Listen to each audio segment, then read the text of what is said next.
Earning your degree online doesn't mean you have to go about it alone.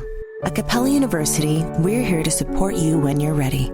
From enrollment counselors who get to know you and your goals, to academic coaches who can help you form a plan to stay on track. We care about your success and are dedicated to helping you pursue your goals. Going back to school is a big step, but having support at every step of your academic journey can make a big difference. Imagine your future differently at capella.edu. This episode is brought to you by Progressive Insurance. Fiscally responsible, financial geniuses, monetary magicians.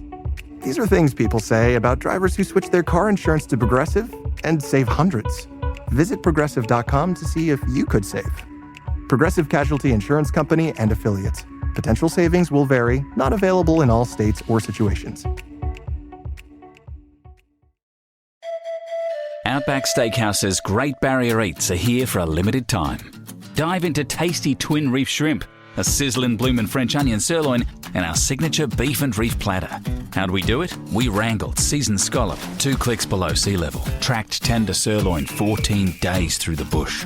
No, yeah, and I just boiled this pasta, don't you know? Thanks, Tom from Minnesota. Great Barrier Eats, here for a limited time at Outback Steakhouse. No rules, just right. You see, you're stupid minds. Stupid.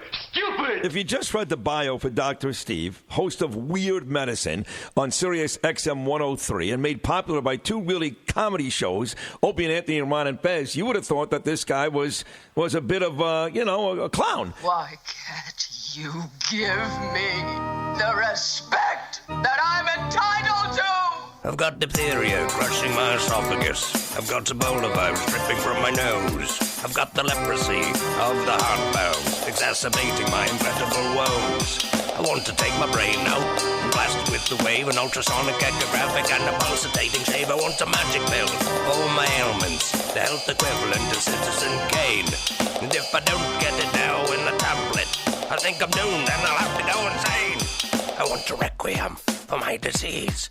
So I'm paging Dr. Steve. Dr. Steve.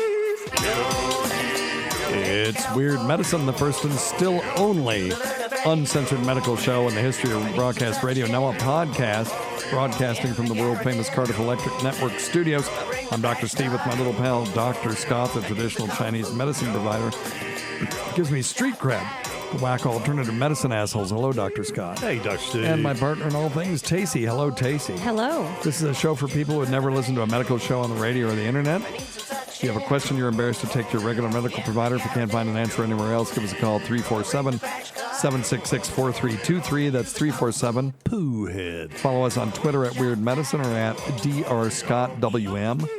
Visit our website at drsteve.com for podcasts, medical news, and stuff you can buy. Most importantly, we're not your medical providers. Take everything here with a grain of salt. Don't act on anything you hear on this show. Not talking it over with your healthcare provider. Please don't forget stuff.drsteve.com. That's stuff.drsteve.com for all your Amazon needs. That's the one thing that really helps keep us afloat. So if you would please use that, and you can click straight through to Amazon, or you can scroll down and see stuff that we talk about. Particularly the Rode tuner. The holidays are coming. If you have a guitar player, a bass player, mandolin player, any stringed instrument, including banjo, I think you'll have to check that one. Okay. Rode.drsteve.com, the Rode robotic tuner. And then if you have somebody that has an instrument and they want to learn how to play it, get them the Rode Coach. Rode Coach is relatively inexpensive for something that will teach you how to play your instrument. So ROADIE.drsteve.com. And don't forget Dr. Scott's website at simplyherbals.net. We're back doing Patreon again. We did one just the other day, Tace. Mm-hmm. And when I was doing my live streams, I would put the link to the StreamYard in the Patreon channel only. So check that out at patreon.com/Weird Medicine. It is exclusive content for the most part. There is some shared content there, but the stuff that we produce for Patreon is Patreon only. And then we have to do a cameo today. You don't have to stay for that, Taste, but we got to do a cameo at the end of the show today. But cameo.com/Weird Medicine. I'll say fluid to your mama, or I'll make jokes about, I don't know, whatever, flatus, whatever you would like. Within reason, I will say it. And there you go. All right? Okay. Right on. Please check out Dr. Scott's website at simplyherbals.net. That's simplyherbals.net for the best CBD nasal spray in the universe. That's the only CBD nasal spray I'm aware of. Yep. I do have a good CBD story for you, Dr. Scott. No, it's a good one. It's a good one. Good. And so, we can talk about it now, actually. Cool. So I was at my wellness retreat. This is the first time we've gotten together since I went to my wellness retreat. Right. And it was actually quite delightful. I went to a place called Skyterra Wellness in Pisgah Forest, North Kakalaki. It's right between Asheville and Brevard, which is where I grew up. I mean, I grew up in Cashiers, North Carolina. Mm-hmm. It's not Cashiers. If you say Cashiers, we know you ain't from around here. You're a fucking tourist. Yes. No, it's from around Cashiers. So if you ever want to go there and not sound like a tourist, pronounce it correctly. Thank you. It's just like Bahama is pronounced. It's spelled Bahama, but it's Bahama. No, it's not. Yeah. Is it really? Yeah. Well, yeah. That's a good thing I've never been there. They kicked me out as a They sure being a would. tourist. Oh, I'm in Bahama. My God, I made it to the Bahamas. Right. No, it's Bahama. And then we have Buchanan County here. It's not Buchanan. Yeah. Buchanan. That is very true. And Buchanan County. Okay, Tacie knows how to pronounce this, but Haysi. Just how would you pronounce that? That is a town in Virginia. Haysi. Correct. Yes. Give thyself a bell. I was giving the audience a minute. Yes. You're correct. It is Haysi.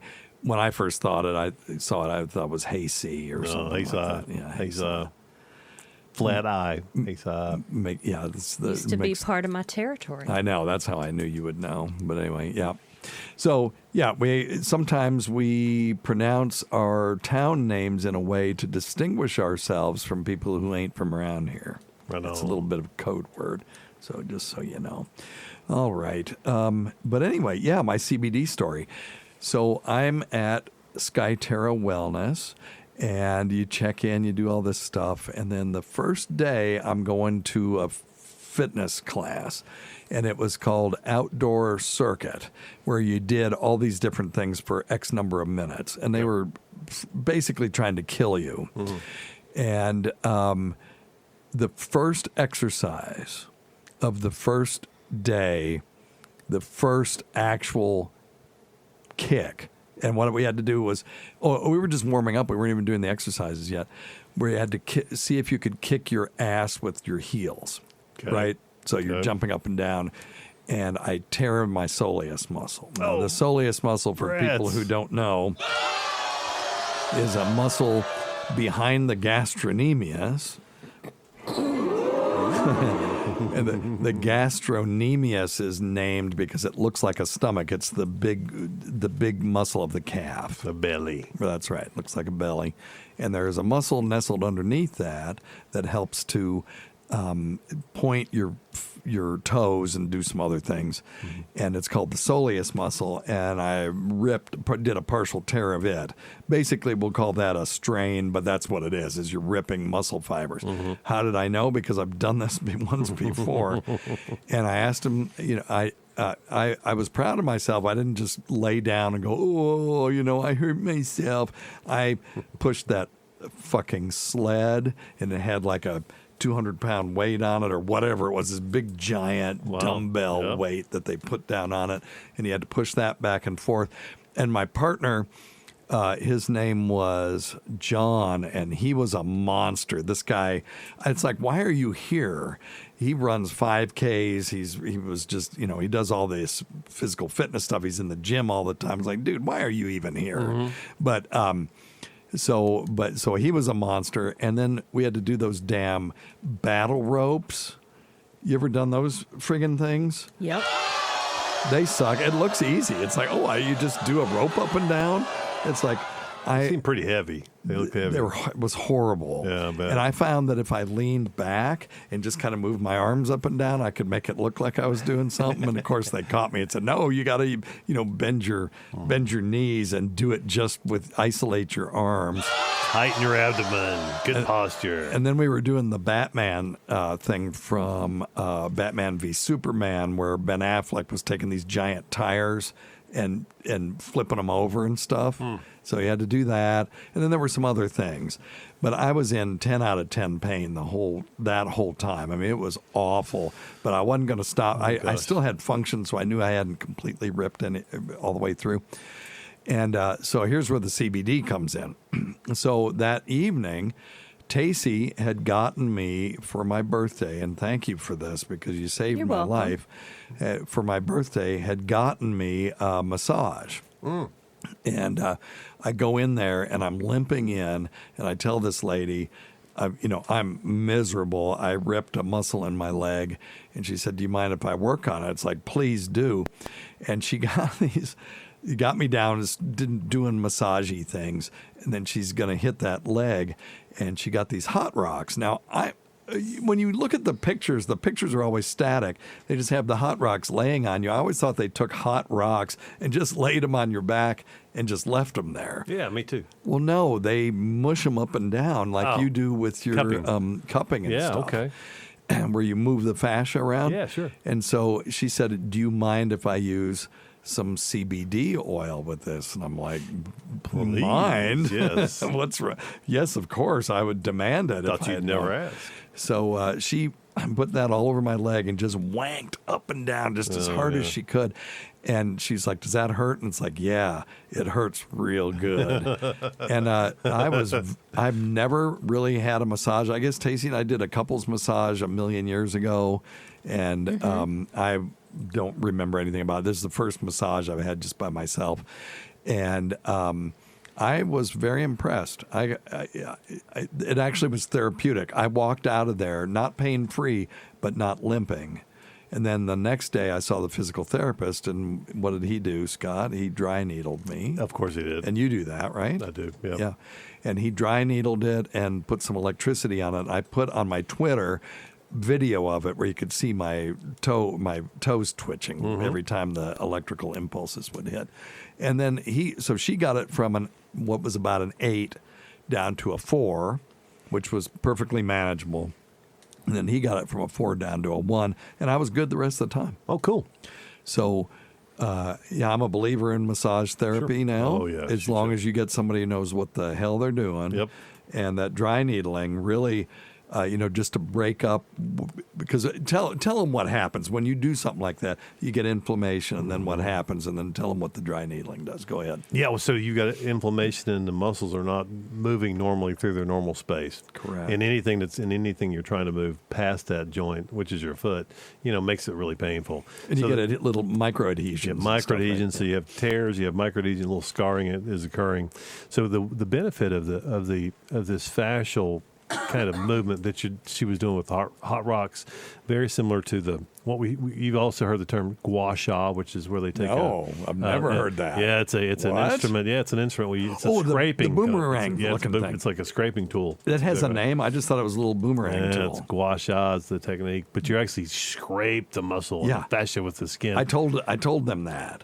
That's very similar to what you're describing. My physical therapist before did that, and he went one of these, and he pulled that out and did that shit too. Yeah, so it's a gua sha. How do they? Gua sha. It can be pretty uncomfortable. No, it hurts good. Yeah, but if it hurts How do you so good, spell that? GUASHA. GUA. Gua. Is it one word? Yeah. No, 2 words. Gua sha. Oh, this is okay. Gua sha. So what you're doing is you're trying to. Oh, here's a white jade gua sha gem from Herbal Academy. Well, there you go. Oh, hi. I have your white jade gua sha gem. Oh, it doesn't matter. It doesn't matter. White jade, $40. I'll take plastic, please. Oh, here's a glow one. Yep. I'm sure they come in all kinds of shapes and sizes. Okay, gua sha, traditional Chinese healing method, which trained professional sometimes uses a smooth edge tool to stroke your skin. Stroking would be a The motion raises small red rash-like dots that show under your skin called petechiae. Wow, that means they really hit you up pretty hard. They've hit you hard. When you do it, do you bring up petechiae? Depending on what I'm doing and what I'm trying to accomplish. And if it's something that's really super acute, like what you had, so in other words, you just had the injury, then what we would do is be a little bit more aggressive and try to keep those adhesions from occurring. Yep. To stop the muscles from developing little scars. Correct. To stop your range of motion from being impaired.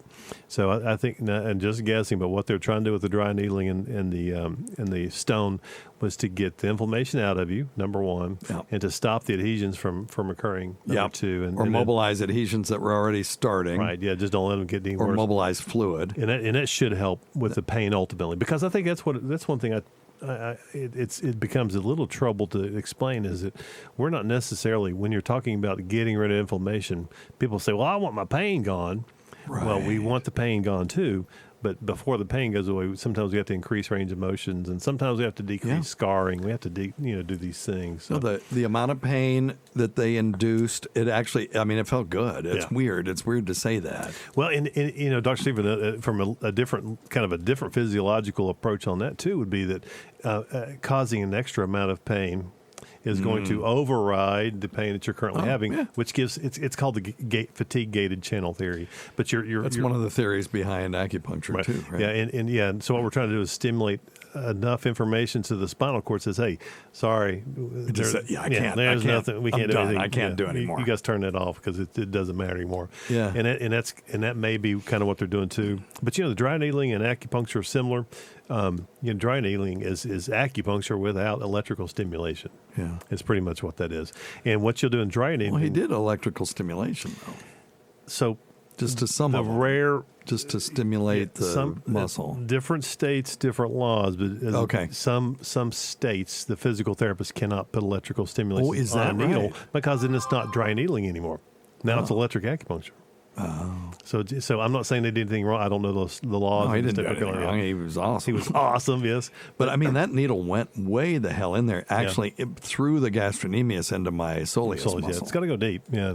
And I've got some of 3 and 4 and 5 inches long. But once you get once you pierce the skin, if it didn't hurt, then you're probably not going to have much discomfort until you hit a trigger point. Correct. And then you're going to feel this explosion of that makes energy sense. in this muscle because the muscle goes, hey, what the hell's going on here? Okay. And then with the dry needle, what you'll see sometimes is they'll twist the needle or spin the needle because it turns those muscle fibers deep inside and causes them to get really tight.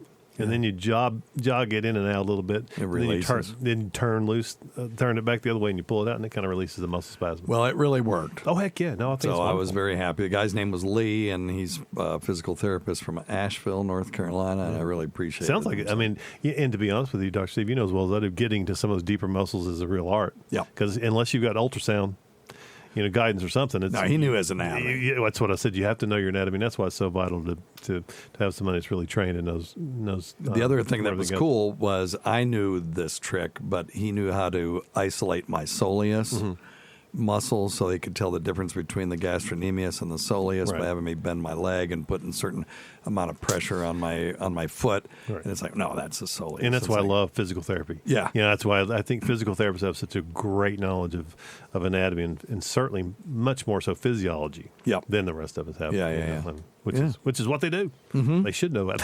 I was very impressed. So that's pretty awesome. By the way, I got you and me a gig playing music for the Friday night bonfire there one night. If we want to, it's a 2 hours each way. Does this include a couples massage?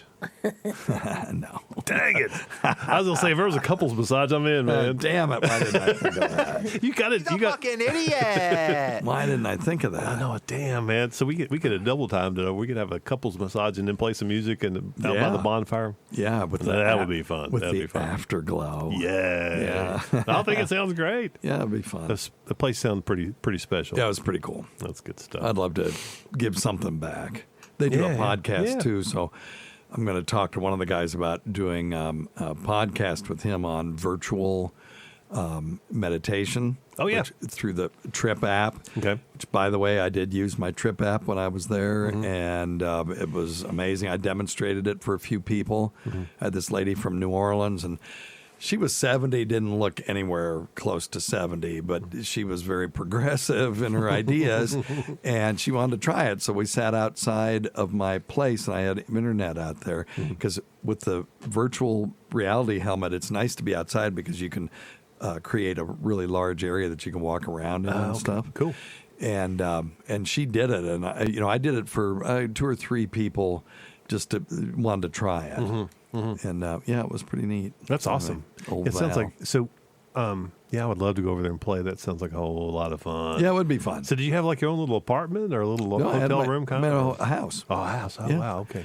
Yeah, there's a bunch of duplexes, and it looks kind of rustic from the outside, but when you go in, even Tacie would go, hey, yeah, I could stay here. Oh, wow. I mean, it was really, really nice, kind of, because Tacie's picky about her lodging. And she's a glam. It was grade A. Glam queen. Grade A. Queen. And the food was amazing.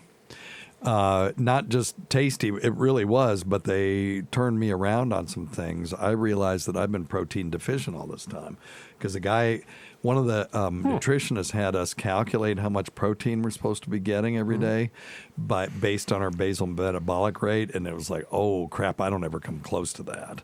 So what were they suggesting as far as adding proteins? What kind of proteins? Well, it depends. If you're pescatarian, you'd have to add fish. But he said, listen, a lot of people have trouble. So he recommended some whey protein supplements. Okay.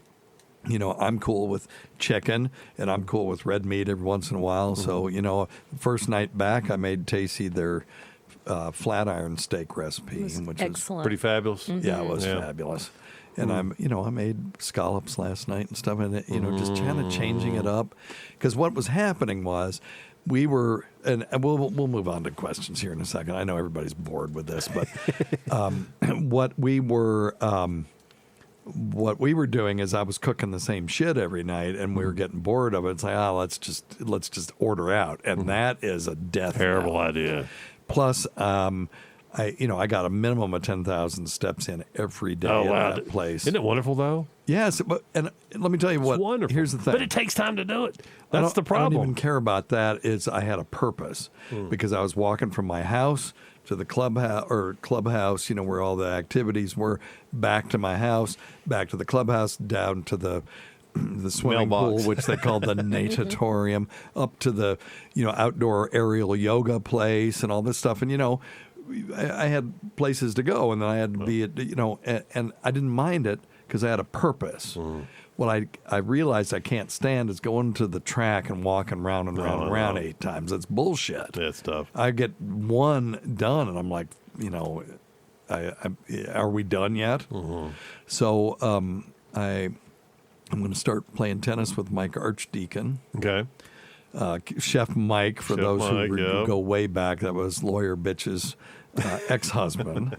Now or lawyer's bitch ex-husband. Well, that was her name. That was her own name for herself. Oh, it was? Okay, I'm sorry. No. I wouldn't just call her that. Yeah, I thought you were just making... Well, it's like me calling your ex-wife the doctor bitch. I wouldn't do that. Because she would agree. I don't have her permission. But no, Lawyer Bitch, that was... they were going to do a podcast, Lawyer Bitch and the Chef. And then, things didn't exactly work out. So. But anyway. So I'm going to do that because that I'll do. There's a purpose to it. I can schedule it. It's fun.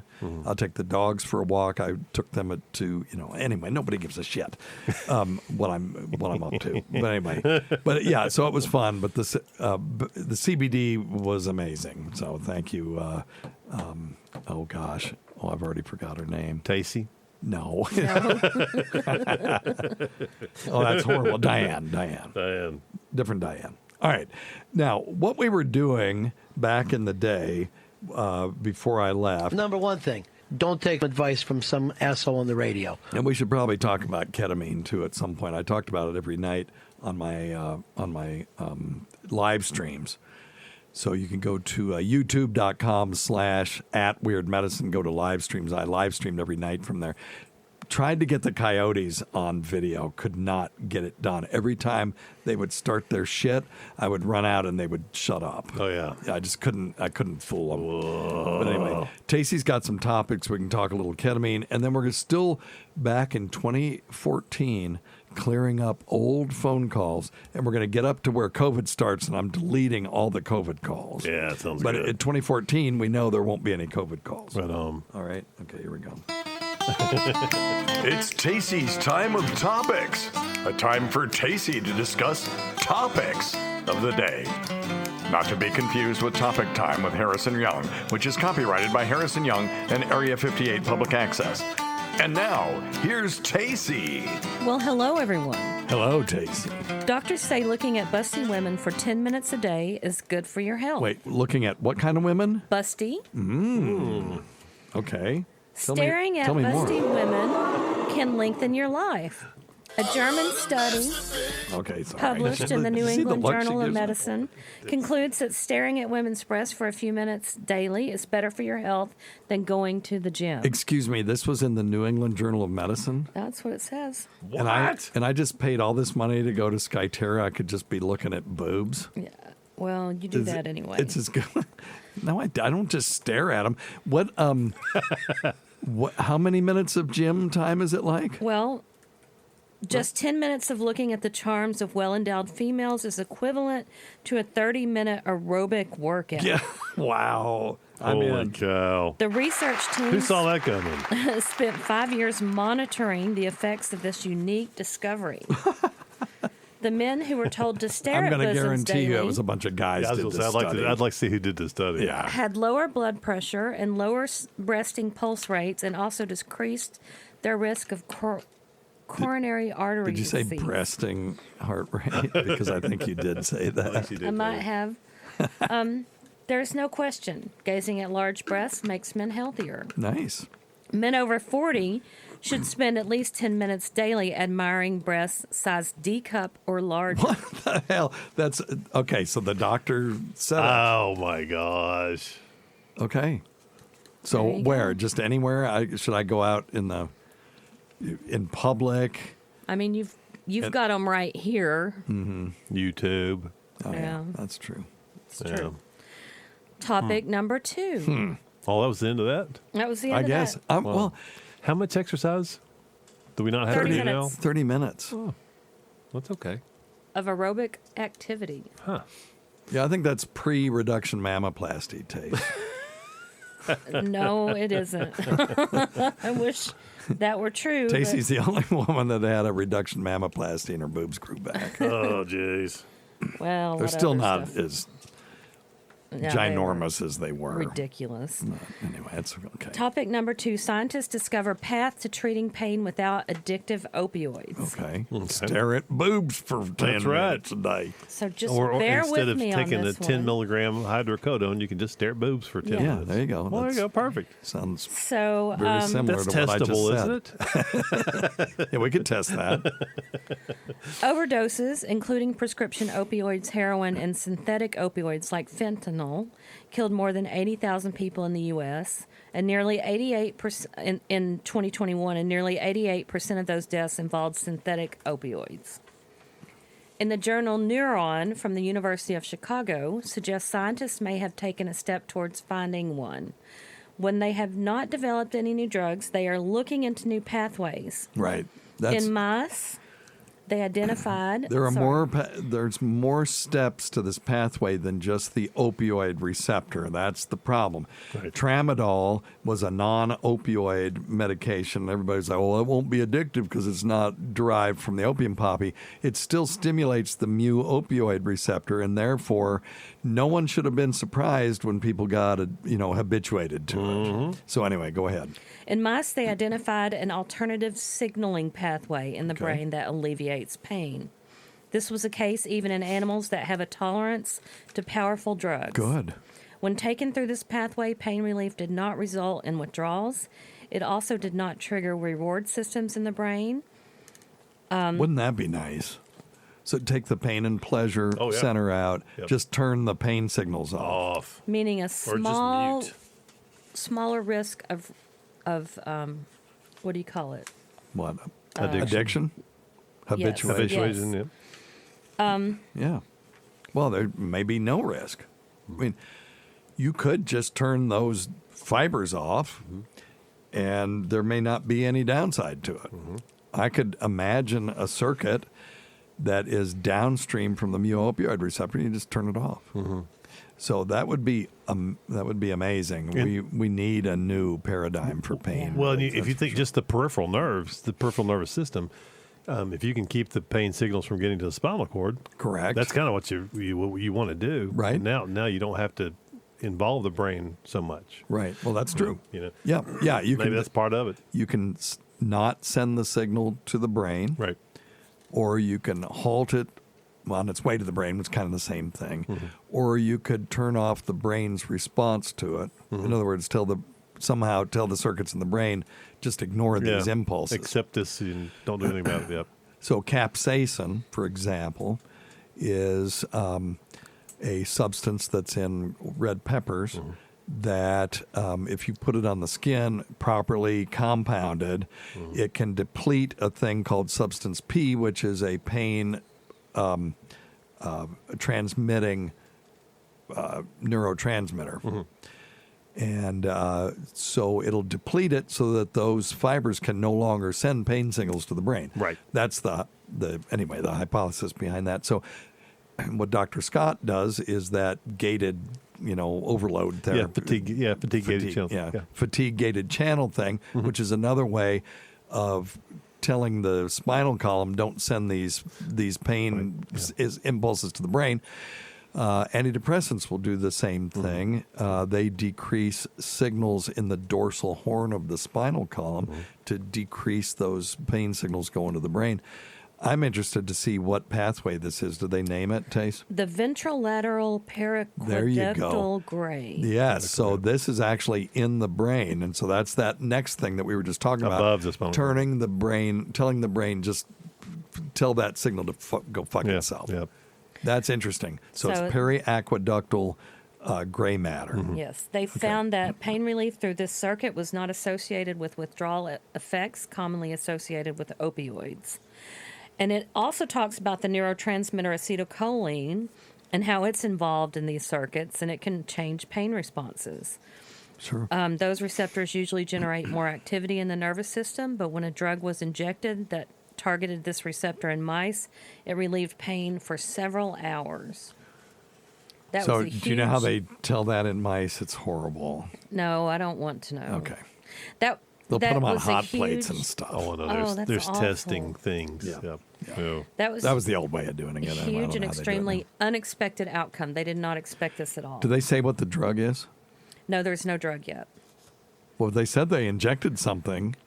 Yeah, but I don't know. It said we did not see evidence of tolerance to the pain relieving effects. They're just talking about messing with the pathway. Yeah, it might have been just simple saline. I mean, they may have just, or it may have been a mixture, like you said, the capsaicin.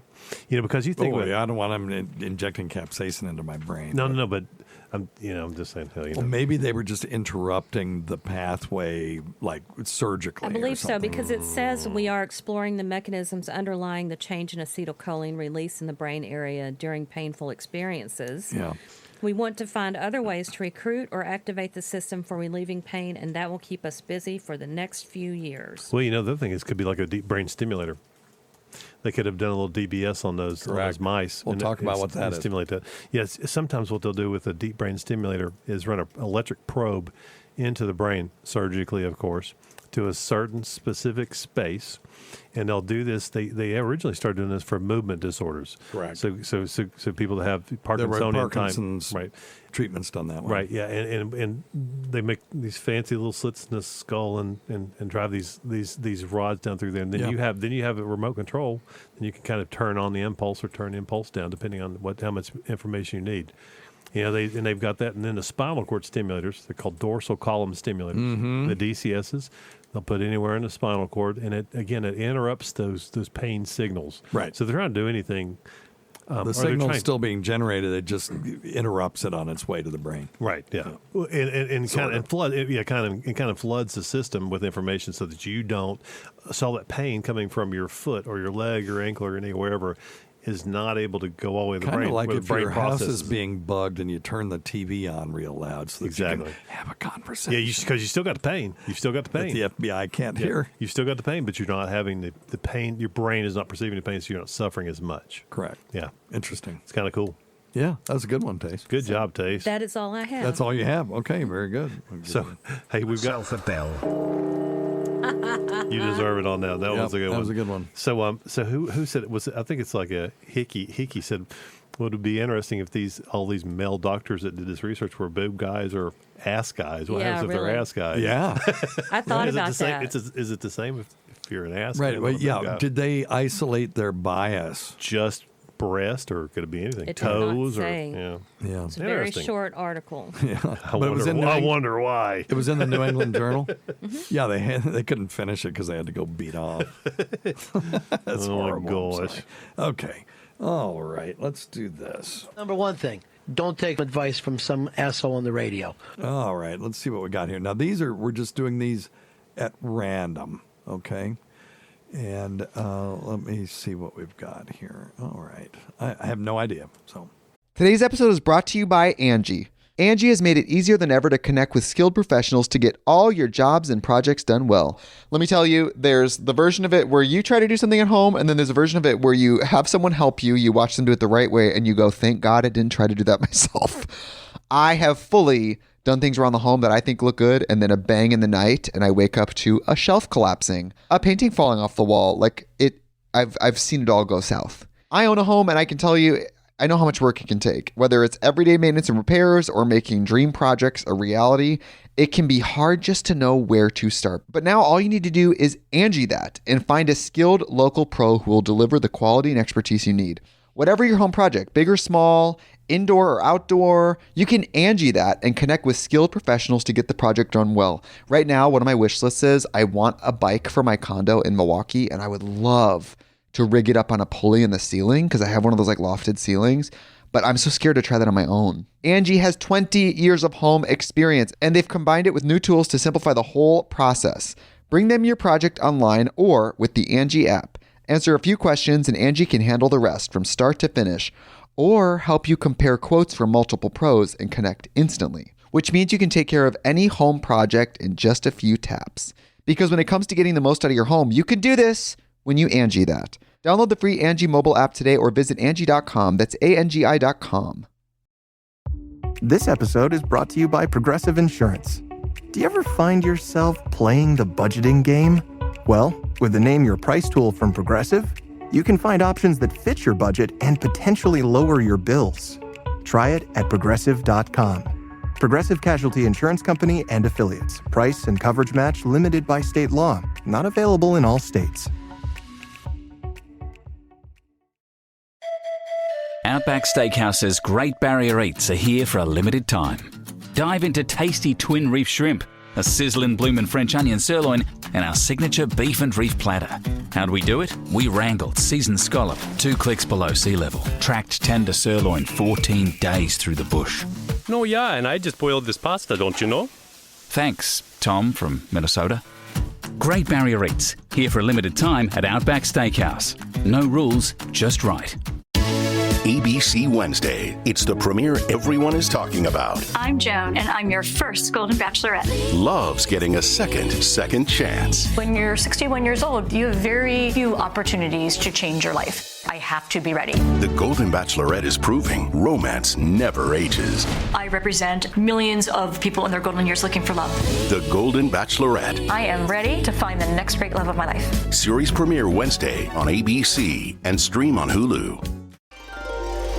Are you an overthinker? then I have a podcast recommendation for you. Introducing the Magical Overthinkers podcast, a show for thought spiralers, exploring the subjects we can't stop overthinking about. I'm your host, Amanda Montell, author of the New York Times bestselling book, The Age of Magical Overthinking, and host of the Sounds Like a Cult podcast. Every other week on Magical Overthinkers, I interview a brilliant expert guest about a buzzy, confounding subject from the zeitgeist. Think narcissism, social media comparison, imposter syndrome, girl math, complete with thought-provoking conversations and actionable takeaways for how we chronically online listeners can get out of our own heads. This podcast is here to make some sense of the senseless. Listen to Magical Overthinkers now, every other Wednesday, wherever you get your podcasts. Hey there, Steve. This is Sue from New York. This is April 26, 2014. I'm so sorry. This is 9 years ago, plus some change. Dextromethorphan. I know it gets a bad name. It has its abusive properties, whatever. But I firmly believe that, if taken in the right dose for each individual, you get with the doctor, find out what works best for you. I think it can be used as a performance-enhancing drug, Okay, he's asking about dextromethorphan as a performance-enhancing drug. Now, dextromethorphan is the right-hand molecule of levomethorphan. Levomethorphan is one of the most potent opioids. It's not even sold in this country right now. And dextromethorphan, because it's, a right-handed molecule, and levomethorphan is a left-handed molecule. And what I mean by that is the stereochemistry of these things is that such that if you line them up, the molecule will wrap around your right hand if your thumbs are up. So you put your thumbs up and curl your fingers around. That's your right-handed molecule stereochemistry, and then the left-handed molecule will be the other way with your left thumb up and your fingers curled toward you. And when I did organic chemistry, half of it was stereochemistry. Okay. And so when you hear dextro and levo or words like that, that's what they're talking about. So you've got dexmethamphetamine, okay, and then you have levothyroxine. There you go, levothyroxine. Yeah. And you got, but if you have methamphetamine, if you want to try to fool your doctor if you're doing meth, you go, well, I'm doing a bunch of Vicks inhalers, because if you look at the Vicks inhaler, at least the old ones, I got a stuffy nose, doc. Those things actually had methamphetamine in them. Oh my word! But it was L-methamphetamine, the levo, the left-handed version of methamphetamine. Street methamphetamine is D-methamphetamine. Now, if your doctor's dumb, they'll just go, "Oh, okay." But if they're smart, they will do a stereochemistry analysis where they break it down into what's the percentage of D-methamphetamine versus L-methamphetamine. Okay? Well, anyway. So, and then if it's all D, then you're lying. If it's all L, then you are doing Vicks Vapor, or not Vicks Vapor Rub, but Vicks nasal inhalers. And I actually have seen that before back in the day when we first started doing those analyses. Every once in a while, you got somebody on their drug screen and show meth, but they were it was all L, and it was coming from a Vicks inhaler. I believe that they have different active ingredient now, but it was always kind of weird to look at the active ingredients and methamphetamine on it. But anyway, dextromethorphan is the the right-handed version of levomethorphan. Okay. And as far as it being a performance-enhancing drug, I'm not aware of that. Are you? I don't think I've ever heard of it being used for that purpose, but I'm a former athlete. I'm not as well. I wonder what performance they're talking about. I don't know. I'll look it up. So I have here effect of a single dose of dextromethorphan on psychomotor performance and working memory capacity, and it said there was significant deterioration in 3 back working memory task but it was statistically significant, and no other significant changes were seen. So it had no effect on attention and arousal, but impaired the working memory capacity. So in that regard, it's not performance enhancing. Matter of fact, it's just the other way around. Now, I'm looking at supplements that pro athletes take, And I'm going to just do a quick search for dextromethorphan. I cannot imagine what benefit you would get from that. Well, let's see what they say. I'm going to think that they're going to say because it's an expectorant or a cough suppressant that may help them with their breathing. Okay. But it says performance-enhancing drugs like dextromethorphan, doxylamine succinate, pseudoephedrine, chlorpheniramine, and all of these chemicals are typical ingredients in over-the-counter cold medicine. So let's see. Yeah, but it doesn't say what dextromethorphan could possibly be enhancing. Here's a prohibited list of drugs. I wonder if it keeps them from getting tired. Well, I don't know. Why would it, though? I mean, it does hit the opioid receptors, but it hits the non-chiral ones or the right-handed ones. Right. Okay, here's intelligence bulletin from the Department of Justice on dextromethorphan. And it just basically says, when ingested at recommended dosage levels, dextromethorphan is generally safe and highly effective. However, when ingested in larger amounts, it produces negative physiological effects. So abusers ingest increasing amounts of dextromethorphan based on their weight. The first plateau is inebriation. Second plateau is like alcohol intoxication. Third, an altered state of consciousness. And the fourth is an out-of-body experience comparable to the effects caused by ketamine or phencyclidine or PCP. So, you can overpower that sort of stereochemistry thing by just giving enough of the medication. So let's not do that. But I don't see how it's performance enhancing. Do you? No. Do you see anything? I haven't seen anything at all. Yeah. Unless it's like it's non-drowsy, so maybe it just gives it's kind of like speed. Well, it's non-drowsy, but it's not speedy though. It's actually an opioid analog. So I just I'll have to do a little digging into that. Okay, yeah. Don't. I'm going to come up with. We're not giving a yes or no. Busted or on Mythbuster, that one. Okay, this one is from June 13, 2015. Hey, Dr. C. This is Doug in New Orleans. Hey, Doug. I wanted to ask you about narcotic pain medication. Okay. In my life, I've found that Vicodin and its related drugs do not really affect me in any way, shape, or form. Okay. There are people like that. Some of them are simply ultra-fast metabolizers. Some people just don't seem to have the opioid receptors everybody else has. If you have just a single molecule off in your genetic makeup for those receptors, these medications may not work. I've been prescribed them before, and I just feel no effect. Okay. On the other hand, stuff like Percocet and the oxycodone family, I do get pain reduction from. Okay. So my question is that typical? Is it normal for somebody to have no effect from something like Vicodin and a full effect from Percocet? I don't think it is typical. But there is a difference between hydrocodone, which is Vicodin, and oxycodone. Hydrocodone primarily stimulates the mu opioid receptor only. The oxycodone stimulates mu and kappa, so it actually hits a different opioid receptor. Gotcha. And so there may be some people that are mu deficient but have plenty of kappa receptors. Maybe that's it. Maybe they have to have the signal from both of them. Methadone hits the mu and delta receptor, plus it antagonizes another receptor called N-methyl D-aspartate, which just basically, I know, you should be impressed, deals with tolerance and neuropathic pain. Oh, wow. So these things all do different things. And if all of us were exactly the same, we'd only need one drug. Yep. We just need morphine or hydrocodone or hydromorphone. Yep. Those are the big mu opioid receptors. Then oxycodone, Percocet, OxyContin, Xtampza, those things are mu and kappa.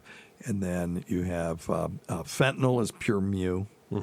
So I've had people that you put a transdermal fentanyl patch on them and it does nothing. Yeah. and you just go up and up and up. And then if you convert them to another opioid based on that dose, this is an art of medicine They're thing, in my trouble, friends. They're yeah. in big trouble Yep. because it wasn't working, and you can't convert someone from that really high dose where you just cranked them up. Yeah. And they weren't getting it or whatever was happening. Their skin doesn't. It's kind of like a stereo. You turn way up and don't realize it's on mute. Yes, and then you all hit of the a mute sudden button. Thank like, you. I'm going to give you a bell for that. Myself a bell. That's a great analogy, and I'm going to use that in my talks from yeah. now on. Yeah, thank you. That's a good one. Certainly. All right, but anyway, so yeah, it's not the norm, but it's not unheard of. Okay, here's one from June 13, 2015. Hey, Dr. Steve. So my question is, what can cause a very stinky asshole? Now, I'm asking the question because... Sorry, this is 10 years ago. Hopefully he figured it out. Yeah. I tend to have this smell that fucking follows me around, right? And I swear it's my ass. And, like, I wash regularly, like, twice a day, and I wipe to my best possible extent that I can. I feel like it just always stinks, and it kills me. Like, I want to be out in public or something, and I can smell my own asshole, and I'm just like, well, shit. I imagine. Have you ever had just a smell poor feller. up in your own nose, and you thought that you smelled, and you are smelling, but it's your nose is smelling something that's not, no one else can smell. But everybody else can smell my asshole as well. God, I wish we'd answered So, this. I'm just wondering, like, what could cause that? What are some things that I could do to maybe try to prevent that? Okay. So I have Great some question, ideas. yeah. It is a great question. Yeah.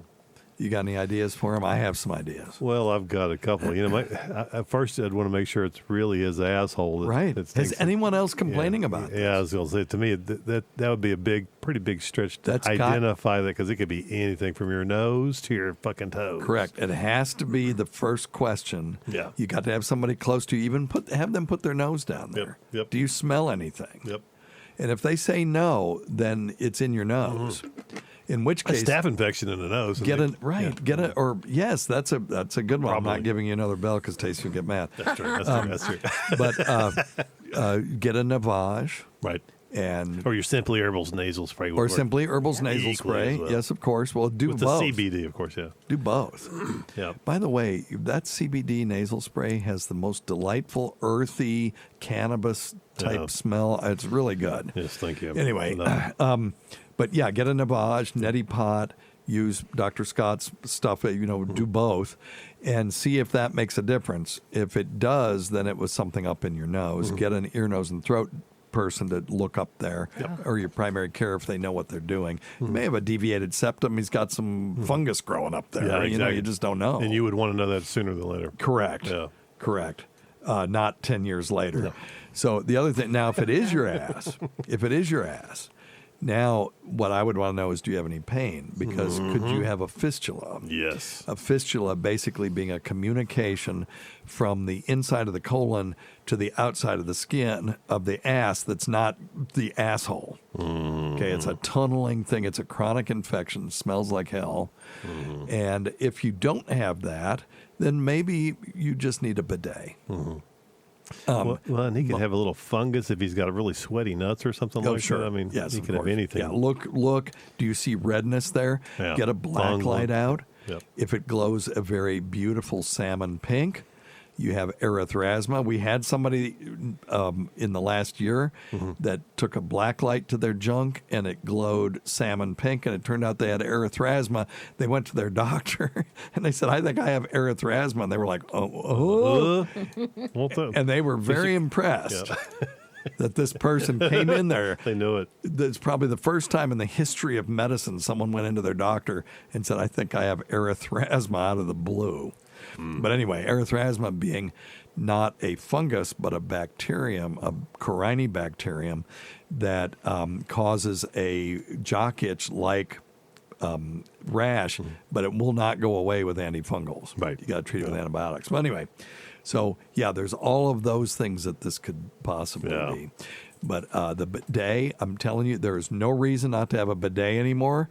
Moen sells a bidet toilet seat. You don't need electricity. Now it's going to be water temperature that's in your toilet, but it's it's not that cold. It actually feels good. You take a nice big giant hot greasy bowel movement, and that cold water feels good. Oh my God, that feels good.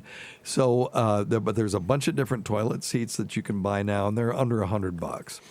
I used to push the Tushy attachment, but I'm thinking the toilet seat's the way to go because it's all just integrated. Agreed. Yeah, very easy to install. Just get a damn bidet. If you've been thinking about it, you need to get one. Yep.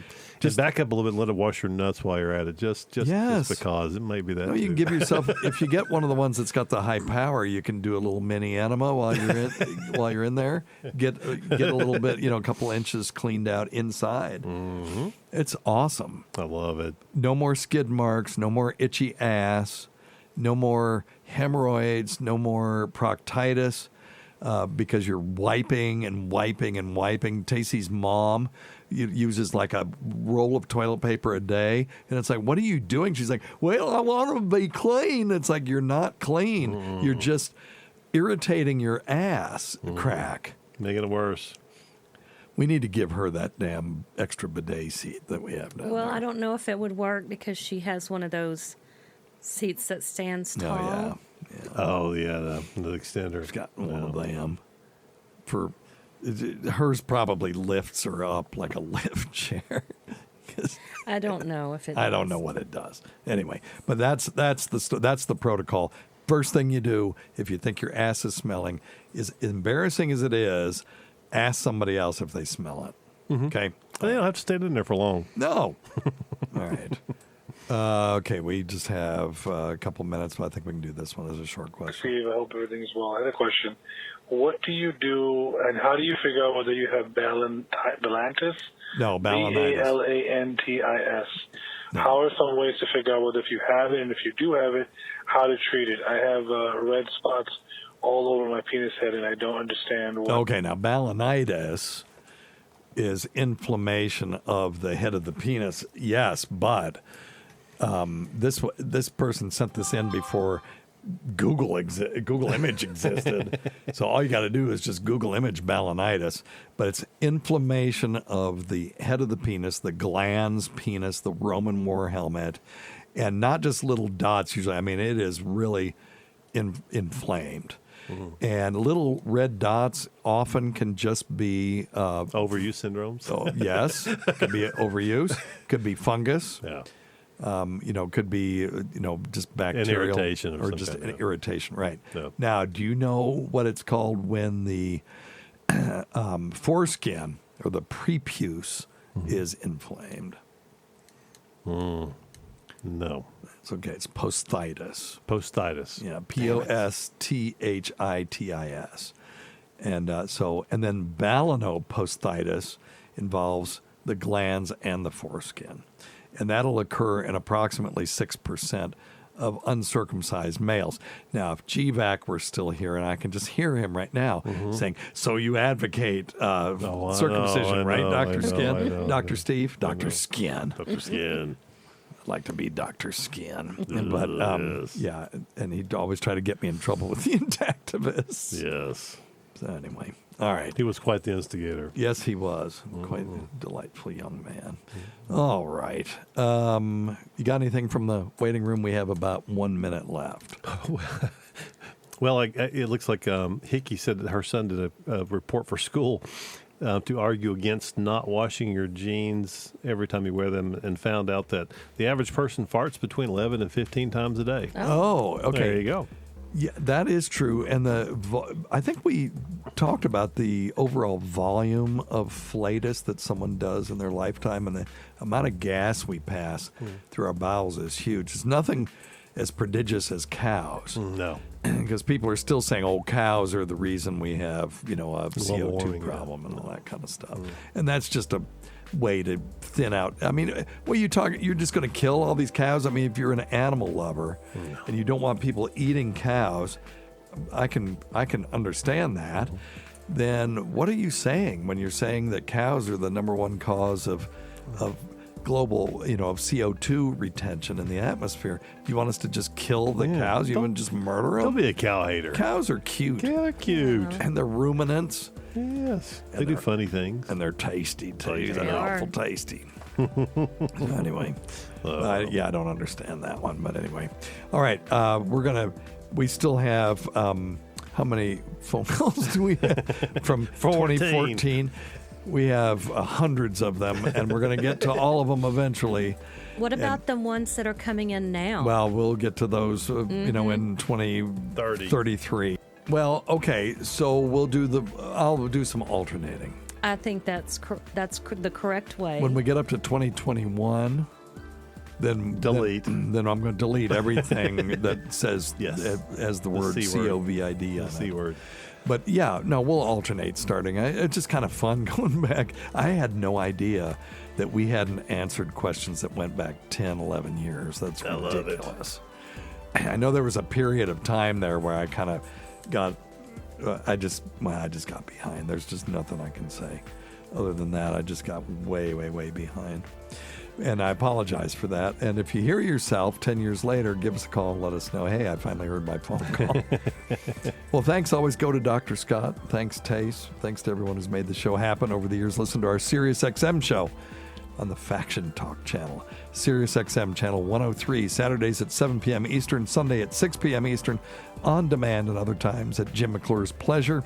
Many thanks to our listeners whose voicemail and topic ideas make this job very easy. Go to our website, drsteve.com, for schedules, podcasts, and other crap. And don't forget to check out Dr. Scott's website at simplyherbals.net. Until next time, check your stupid nuts for lumps.